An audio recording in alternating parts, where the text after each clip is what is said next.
Now today, brothers and sisters, today, if you look out over the bay, you'll see the silhouettes of container cranes. They call that CHE, container handling equipment. You see this all over the Port of Oakland, some in San Francisco. Well, none of it is moving today.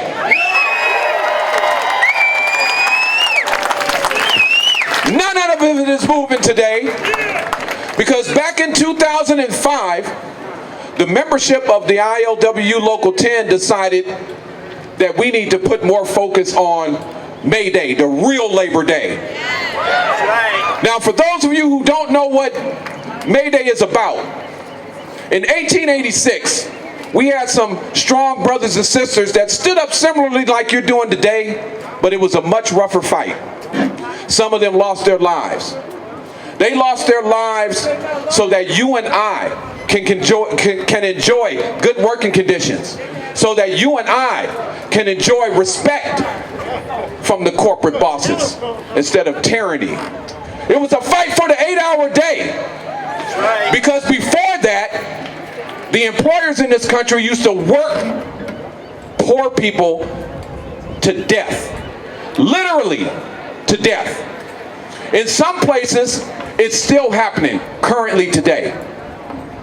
We need to stop that. Another thing we need to stop is systemic racism. The reason we need to stop systemic racism because systemic racism has been in the way of the labor movement since the labor movement's inception, which the labor movement started when black people were brought over here as slaves. That was the labor movement back then also. Let's go. And when you stand up for the labor movement, you're standing against slavery. You're standing against systemic racism. And most of all, you're standing against systemic oppression. Now, systemic racism is a part of systemic oppression, because you have to understand why systemic racism is being inflicted on you in this country. And I'm not going to talk much longer because I want to give the stage to a strong sister that marched here with the ILWU today. But when we're talking about systemic oppression, when you're talking about the corporate bosses in America, the corporate bosses need systemic racism. You know why? Because systemic racism keeps me from talking to you. Systemic racism keeps me from talking to the white man about our rights as workers. It stops me from talking to the Asian man, the Mexican man. You understand? The only way, and the ILWU knows this. We've been knowing it since the 30s. Since we stood up for the cooks in the 30s. We knew this. We knew it was wrong to oppress the LGBTQ community in the 30s. That's right. And we still have the same stance. We want to end systemic racism. Okay? Because like today, the port is shut down. And it's shut down by white, red, yellow, black, and brown. Because we understand how to put it down. So the next event, brothers and sisters, as I thank the labor councils for putting this event on and connecting with the ILWU, we were very proud to lead this march. We are very proud to stand on what we've been saying since 1934. An injury to one is an injury to all. Free Mumia Abu-Jamal. Governor Wolf. Justice for Dante Brown and all of the victims of police brutality and police murder. Now, without further ado, I want to introduce a sister that marched here with us today. A sister that needs no introduction. Only thing I have to do is say her name. An extraordinary revolutionary. And somebody that I would like to thank very much for paving the way for me so that I can live in peace in this country. Sister Angela Davis. There is no place I would rather be on May 1st, 2021 than with you here standing up for the rights of workers, not only in San Francisco, the Bay Area, all over the country, but in solidarity with workers all over the world. May 1st, International Workers' Day. And I also want to acknowledge that we are convening on Ohlone land, and that regardless of what struggles we are involved in, all of us should continue to contest the genocide inflicted on our indigenous sisters and brothers.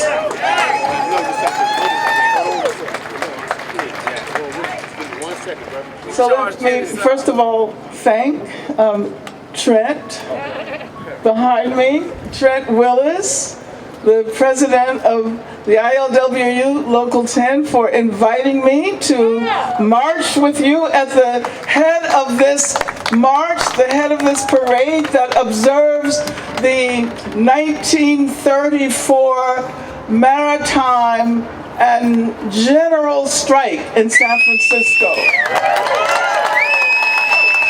Now, what I want to say is that it's important for us to recognize the way in which we have been shaped by history. We often take the 8-hour day for granted. But as Trent pointed out, there were protracted struggles to achieve the 8-hour day. Because there was a 16-hour day, and then a 14-hour day, and a 12-hour day, and a 10-hour day, and an 8-hour day. But you know what? We should not have stopped at the 8-hour day.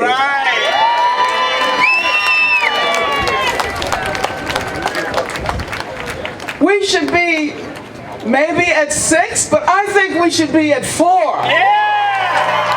In the 21st century, we should have a 4-hour work day.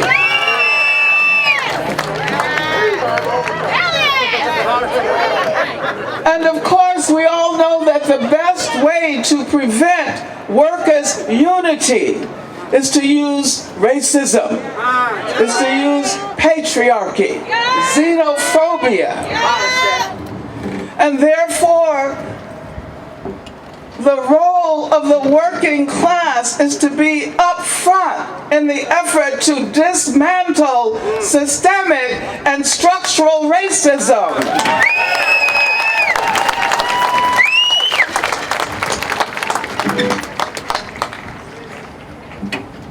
And as I conclude, let me say that we have to protect the right to organize.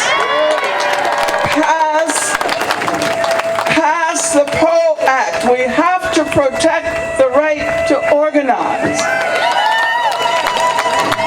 And we have to stand up with our sisters and brothers who are behind walls, our sisters, our brothers, our gender non-conforming comrades.